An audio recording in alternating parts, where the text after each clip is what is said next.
Hello भाई, मैं गौरव। इस वीडियो के अंदर मैं बताऊंगा कि जैसे कि हम टॉप मॉडल गाड़ी लेते हैं, सेकंड टॉप लेते हैं या थर्ड टॉप लेते हैं, तो अगर आप बीच का वेरिएंट भी लोगे तो कुछ ऐसे फीचर्स आएंगे जो आपके बिल्कुल काम के नहीं होते हैं। वो उन्हीं फीचर्स के बारे में बताऊंगा। जब हम लेते टाइम तो हमें वो ऐसा लग होएंगे तो हम उनको ऐसे इस तरीके से यूज करेंगे या इस तरीके से, ऐसा कुछ रहता है। जब हम गाड़ी खरीद लेते हैं तो उन फीचर्स का कभी काम में भी नहीं आता। मतलब साल के अंदर कोई एक आधी बार काम में आ जाए तो ये बहुत बड़ी बात है, लेकिन वो कभी कभार भी काम में नहीं आते। ऐसे फीचर्स के बारे में मैं बताऊंगा कि कौन कौन से ऐसे फीचर्स हैं। इसे है कि जब हम लेते हैं गाड़ी तो हमें वो चीज़ पसंद आती है। जैसे कुछ लोग होते हैं मेरी तरह जो मैं ले रहा था तो मेरे को ऐसा लगा कि हमारी गाड़ी में अगर सनरूफ आ जाए तो बढ़िया है, लेकिन वो काम की किसी नहीं है, उसका आगे जाकर मेंटेनेंस होना है। लेकिन ऐसा होता है कि वो काश हमारी गाड़ी के अंदर वो चीज़ आई है, मतलब उस चीज़ को मैं लेते टाइम पसंद करूँ, लेने के बाद में नहीं।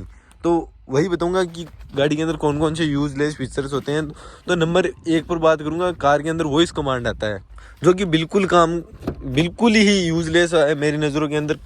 कोई तो इसे बढ़िया से काम लेता है, क्योंकि अगर मैं इसे वॉइस कमांड देकर बोलता हूँ कि FM चलाओ या रेडियो या FM AM या USB, तो मैं इस बटन को दबाकर इसे बोलूँगा। उससे अच्छा तो मैं यहाँ से इस बटन को एक बार दबा दूंगा जितने के अंदर मेरा ब्लूटूथ ऑन हो गया। अब मेरे को FM चलाना है तो यहाँ से FM आ गया, और AM चलाना है तो इस एक बटन से मैं चला सकता हूँ। और इसे बोलने से अच्छा है कि मैं यहाँ से कोई मतलब मैनुअली कर लूँ, वो बढ़िया है। और इसके अंदर ऐसे है लिमिटेड कमांड रहती है। आप अब ये है फोन, मीडिया, रेडियो कमांड, ऐसे कुछ कमांड आती है जो मैनुअली है। इनके अलावा ये बिल्कुल बात नहीं मानेंगी। नंबर 1 पर तो ये आ गया। और एक गाड़ी के अंदर आप ग्लव बॉक्स के अंदर आपको चिल्ड बॉक्स वगैरह, या मतलब यहाँ पर ये है कि आप पानी वगैरह रख देते हो तो वो गर्म नहीं होता है, या ऐसा कुछ है कि तो मेरी तरह लोग सोचते हैं कि वाकई में बढ़िया है। लेकिन इसके अंदर एक AC का वेंट दिया हुआ होता है खाली। यहाँ पर आप देखते हो तो ये रहा AC का वेंट। अब AC के वेंट से क्या ही बर्फ बन सकती है, आप भी देख लो। ये छेद रहा, ये वाला। अब AC के यहाँ ओनली एक AC का वेंट दिया होता है। जब भी आप लंबे सफर में जाते हो ना, काफी लंबा है, तो आप पानी थोड़ा बहुत आपको ठंडा करके पीना है, तो यहाँ आप नॉर्मली इतनी ज्यादा उम्मीद मत रखना कि आपको बढ़िया एकदम चिल्ड करके दे देगा। लेकिन खैर यहाँ है कि इतने के अंदर AC का वेंट दिया होता है तो थोड़ा मतलब टेम्परेचर को नॉर्मल के अंदर लेकर आ जाता है। तो ये इतना कुछ खास है नहीं, यूज भी नहीं होता है मेरी नजरों के अंदर। तो इतने दिन हो गया, लेकिन एक बार मैं यूज किया था जिसके अंदर थोड़ा पानी पीने लायक हो गया था। मतलब इतना ज्यादा यूज होता नहीं है। ये भी एक तरीके से यूजलेस ही है, क्योंकि साल के अंदर आज इसे लिए हुए 1.5-2 साल होने वाले हैं, और साल के अंदर एक बार काम में आया। क्या यूज है? ये है कि कभी कभार काम में भी आ जाता है, लेकिन ये डेली यूज आने वाली चीजें नहीं है। जैसे कि डेली यूज के अंदर आपकी सेंटर लॉकिंग, पावर विंडो, ऐसे फीचर्स आते हैं ना, वो काम में आते हैं। अब ये फीचर्स है जैसे ORVM एडजस्ट करना या पावर विंडो, सेंटर लॉकिंग, ये ऐसे फीचर्स है वो डेली यूज आते हैं। और ये मेरी नजरों के अंदर एक फीचर है, वो है यूजलेस AC, ऑटोमेटिक AC। अब ये वाले कंट्रोल है वो ठीक है अपनी जगह, लेकिन ये ऑटो वाला है ना, अब मैं इसको दबाता हूँ तो ये मतलब ऑटो पर काम करेगा, ऑटो के हिसाब से एडजस्ट होगा। तो ये फीचर्स भी मेरे को मतलब इतना कुछ खास लगा नहीं गर्मियों के अंदर। इसको जब भी दबाता हूँ तो इसे फैन की स्पीड 7 हो जाती है, उसे कम रहती ही नहीं है, फर आवाज होता है। तो आदमी ऐसे ही इसे अजीब सा समझ कर बंद कर देता है। मैं तो भाई इतने दिन हो गए गाड़ी लिए हुए, आज तक इसका ऑटो पर AC चला हुआ नहीं है। मेरे को याद ही नहीं है कि मैंने ऑटो पर AC को यूज किया हुआ है। सब मैनुअली करता हूँ यहाँ से, जैसे यहाँ से बढ़ा लिया कंट्रोल और यहाँ से कम कर लिया। अब ऑटो पर करता हूँ। अब कभी कहीं भी जैसे बाहर इस गाड़ी का अंदर टेम्परेचर में दिखा दी तो 18 डिग्री है ना, 18 डिग्री है। और इसके अंदर मैंने टेम्परेचर सेट कर रखा है 23 ऑटो पर, और इसके 7 फैन चल रहे हैं। तो क्या ही काम का, मतलब मेरे को तो अजीब सा ही लगता है। यूजलेस नहीं बोल सकता, किसी के लिए यूजफुल भी होता है, लेकिन मेरे हिसाब से तो ये एक तरीके से कम काम में आने वाली चीज़ है, कम यूज होती है, क्योंकि हम लोग मैनुअली कर देते हैं। अब जैसे कि ये डिफॉगर है, ये डिफॉगर तो ऐसे यूज होता है बारिश वगैरह के अंदर, क्योंकि एक बटन ही दबाना है आपको, सिंगल बटन ही। और डिफॉगर पीछे वाला डिफॉगर है, आपको पीछे के लिए डिफॉगर देखने को मिल जाती है, ये लाइनें वगैरह। ये कम यूज होती है, मतलब ये भी कम ही यूज होती है क्योंकि वाइपर है। वाइपर तो आपका यूज होता रहता है, वाइपर वो सर पीछे वाला।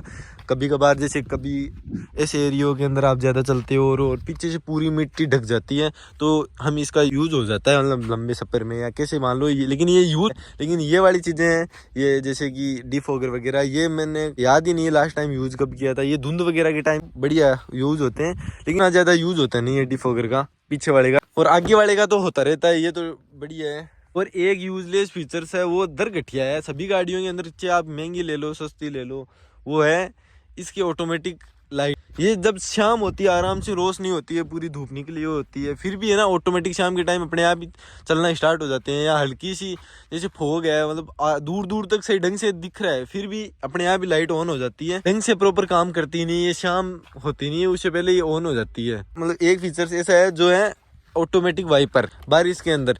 ये कुछ देर तो सही ढंग से यूज चलता है, कुछ देर तो सही ढंग से काम करता है, फिर अपने आप ही इसकी आवाज़ जैसे धीरे धीरे बारिश हो रही है, बूंदाबांदी हो रही है और ये इसकी स्पीड बहुत ज़्यादा तेज़ हो जाती है। तो अब कुछ लोगों के मन में ऐसे सवाल भी आता हो कि कार की स्पीड तेज़ होती है तो वो ज़्यादा शीशे पर ज़्यादा पानी आ जाता है। वो भी कारण नहीं है क्योंकि ये अपने आप ही तेज़ हो जाती है। जब हम आप गाड़ी को रोकोगे ना फिर भी ये वाइपर रुकेंगे नहीं कुछ देर। मतलब शुरुआत के अंदर आप ऑटो पर लगाते हो ना तो कुछ देर तो सही ढंग से चलता है, फिर आपको मैनुअली चलाना ही पड़ता है क्योंकि अजीब सा लगता है, चिड़चिड़ा सा होने लगता है कि क्या ही चला दिया, इससे अच्छा तो मैनुअली चला लेते हैं।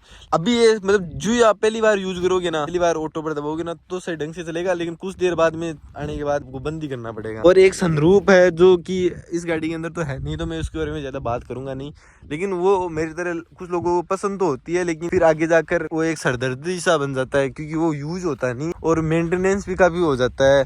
और मैंने एक क्लिप भी डालूंगा, मैंने एक शॉर्ट्स डाला था जिसके अंदर एक पैरामेटिक सनरूफ वाली गाड़ी खड़ी थी क्रेटा जैसी, तो उसके अंदर वो बंदर जैसी छलांग लगाता है जितने के अंदर उसका ग्लास टूट जाता है। तो सेफ्टी के हिसाब से तो एक बंदर की कूदने से उसका ग्लास टूट जाता है। अब उस वो टूटने पर महंगी भी बहुत ज्यादा आती है, जब वो ग्लास वगैरह चेंज हो जाता है तो ऐसे टूटता है तो महंगी भी बहुत ज्यादा। मेरी तरह जैसे बार बार कुछ लोग ऐसे होते हैं जो इंश्योरेंस को यूज करना नहीं चाहते लेकिन फिर करना ही पड़ता है क्योंकि महंगी चीज़ हो जाती है। तो जो मैंने अभी फीचर्स बताए इनसे अच्छा है एक ही फीचर्स दे देते हैं, जैसे कि ये ऑटो अप डाउन वाला है।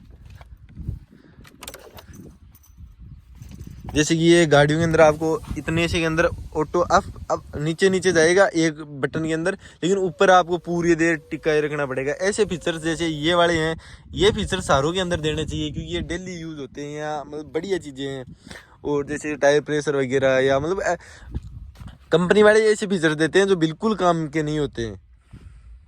अब ये जो हम डेली यूज करते हैं वो फीचर्स होते तो ज़्यादा अच्छा रहता। ये जो फीचर्स अभी मैंने बताए थे जैसे कि ऑटोमेटिक वाइपर, ऑटोमेटिक लाइट, जब हम गाड़ी खरीदते हैं वीडियो के अंदर या ऐसे फीचर्स पढ़ते हैं ना तभी अच्छे लगते हैं, और जब रियलिटी के अंदर आते हैं ना तो वो ज़्यादा इतने हम उनको बिल्कुल इग्नोर कर देते हैं, भाई ये किसी काम की है ही नहीं। तो आपको ये फीचर्स जैसे आपके पास कोई भी कार है तो मेरी तरह ये वाले फीचर्स आपको भी चिड़चिड़े से लगते हैं या अजीब से लगते हैं या मेरे को भी मेरे को ही खराब लगते हैं या आपको भी खराब लगते हैं, मेरे को बताना। क्योंकि सभी गाड़ियां जैसे एक जैसे नहीं होती, क्या पता मेरे वाले में सही ढंग से काम नहीं करते होंगे, तो ऐसा कुछ है तो भाई बताना कि आपकी गाड़ी के अंदर सही ढंग से प्रॉपर यूज होते हैं या नहीं होते। पर मैंने जो यूजफुल फीचर्स है वो उनके बारे में पहले बताया था। इस वीडियो के अंदर मैंने सारे यूजलेस फीचर्स है गाड़ी के अंदर जो आते हैं वही बता रहा हूँ। और एक जो गाड़ी के अंदर आपको घड़ी देखने को मिलती है जिसके अंदर टाइम वगैरह सेट रहता है, ये लगभग गाड़ियों के अंदर तो सही ढंग से काम करता है, लेकिन कुछ कुछ गाड़ियों के अंदर ये टाइम सही सेट नहीं रहता है, ये अपने आप बेक होता रहता है डेली, जैसे 1-2 मिनट ऐसे करके करके काफी रिवर्स हो जाता है। ऐसा तो है नहीं कि हम इसको डेली डेली सेट करते रहे या टाइम, लेकिन ये कुछ गाड़ियों के अंदर तो मैंने देखा सही ढंग से प्रॉपर काम करता है, सही ढंग से पीछे बैग वगैरह नहीं होता है। और इस वाले के अंदर तो भाई जब से ली है ना, आज तक जब से ली है ना तब से ये इश्यू है। और ये क्रूज कंट्रोल है, ये गाँव के अंदर जैसे हाईवे पर कोई चलता है या हाईवे पर ही ज्यादा है तो उसके लिए तो बढ़िया है, और मेरी तरह जैसे गाँव के अंदर चलते हैं तो उनके लिए तो क्या ही बढ़िया है। लेकिन ये ठीक है, मतलब काम में आने वाली चीज है क्रूज कंट्रोल भी। मतलब ऐसे फीचर्स दे कंपनियां या मतलब ऐसे फीचर्स आए कार के अंदर तो ज्यादा से ज्यादा इस्तेमाल होने वाले हो। अभी ये वाले फीचर्स है जो कभी कभार ही इस्तेमाल होते हैं, होते भी नहीं है, बहुत कम इस्तेमाल होते हैं। अभी मैंने ऐसे कुछ फीचर्स बताए 4-5 जिनको तो मैंने कभी कभार एक आधे फीचर्स तो ऐसे भी निकल जाते हैं जिनको मैंने आज तक यूज नहीं। अगर आपने ये जो फीचर्स वगैरह बताए वो सही बताए या गलत बताए वो भी मेरे को बताना कि सही है या गलत है। और वीडियो को पहली बार देख रहे हो तो चैनल को सब्सक्राइब जरूर कर देना और वीडियो को लाइक कर देना। ये है कि जब सिटी के अंदर, आप बड़ी सिटी के अंदर रहते हो तो वो प्रॉपर काम करता है, वरना हमारी तरह से गांव के अंदर रहते हो तो वो बिल्कुल काम नहीं करता है। वो है इसका FM या AM, जो आप सुन लो, मतलब ऐसे ऐसे तो अब ये मतलब यूजलेस भी नहीं बोल सकता है ना ही मेरे लिए, मतलब कुछ लोगों के लिए ये यूजफुल है या कुछ लोगों के लिए यूजलेस भी है। मतलब यार वैसे भी इनको कौन ही यूज करता है, वैसे गाने सुनने के लिए भी USB या ब्लूटूथ वगैरह से सुनते हैं मेरी तरह। भाई एक फीचर्स मतलब सभी गाड़ियों के अंदर दे देना तो एक्सीडेंट होने का या कस्टमर के पैसे बच जाते हैं या मतलब बड़ा नुकसान होने से बच जाता है। वो क्या है कि जब भी आप, जैसे कि ये गाड़ी के टायर हैं तो इनके अंदर हवा जैसे मेरी तरह खड़ी रहती है तो हवा अपने आप डाउन होती रहती है, या मतलब सभी टायर एक जैसे नहीं होते, कभी किसी में ज़्यादा कम हो जाती है, किसी में कम हो जाती है। तो इसके अंदर एक टायर प्रेशर वगैरह का सिस्टम बताना चाहिए स्क्रीन के अंदर कि सभी टायरों के अंदर कितने पॉइंट हवा वगैरह है, तो ऐसा कुछ बताना चाहिए। क्योंकि जैसे कि हवा कम ज़्यादा होती है तो उससे भी टायर फटने के चांसेस ज़्यादा रहते हैं। वो सेफ्टी का फीचर ही है एक तरीके से, क्योंकि टायर जब आप रोड पर जैसे टायर फटता है तो एक्सीडेंट होने के चांसेस ज़्यादा रहते हैं। भले आपके जैसे चोट वगैरह ना हो, लेकिन कार का नुकसान हो जाता है या बड़ा नुकसान हो जाता है, आपका काफ़ी टाइम खराब हो जाता है। ऐसा को लास्ट तक देखने के लिए आपका बहुत बहुत धन्यवाद। चैनल पर नए हो तो चैनल को सब्सक्राइब कर देना। और आपको सभी गाड़ियों के अंदर रिक्वेस्ट आंसर देखने को मिलते हैं इस तरीके से, जो कि अभी की जैसे मेरे जेब के अंदर है और मैंने यहाँ से बटन दबाते बंद हो गई या ऑन हो गई, कुछ भी मान लो, मेरे को यहाँ से की नहीं निकालनी पड़ती। तो ये फीचर्स भी काफ़ी ठीक है। और रिक्वेस्ट आंसर 2 आते हैं इस अल्ट्रोज के अंदर, एक तो पीछे और ये आगे। जैसे कि ये ड्राइवर साइड है, अप और डाउन ये दोनों देने चाहिए। मतलब सभी का तो मैं नहीं बोल रहा, लेकिन ड्राइवर के और डाउन, ऑटो अप और अप डाउन आपको दोनों मिलने चाहिए। क्योंकि यही है कि गाड़ी चलाते टाइम उनको एक प्रेस करने के लिए मतलब हम ध्यान भटके या एक सिंगल बटन के अंदर ऊपर चली जाए।